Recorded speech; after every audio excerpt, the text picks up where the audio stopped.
Pemirsa, terima kasih Anda masih bersama kami. Pemirsa, emiten produsen baja PT Steel Pipe Industry of Indonesia (TBK) atau SPINDO mengincar pertumbuhan kinerja di sepanjang 2025. Manajemen ISSP menargetkan penjualan dan laba tahun ini tumbuh masing-masing 10 hingga 20% dibandingkan tahun lalu.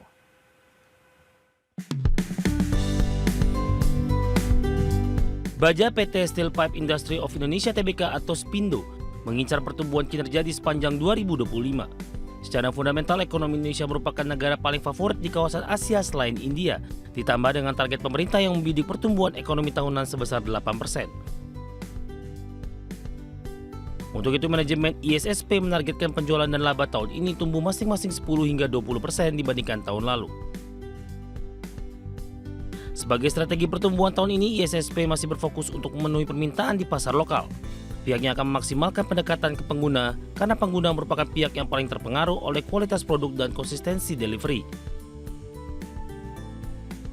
Untuk tahun 2025, SPINDO mengalokasikan dana belanja modal atau capital expenditure sebesar 250 miliar rupiah.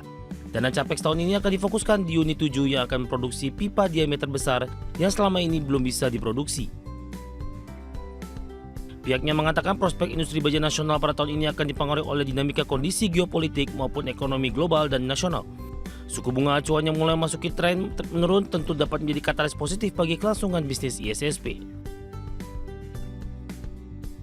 Dari sisi global, China masih menghadapi masalah kelebihan pasokan baja sehingga perseroan berpotensi kembali menggencarkan ekspor ke berbagai negara lain, termasuk Indonesia.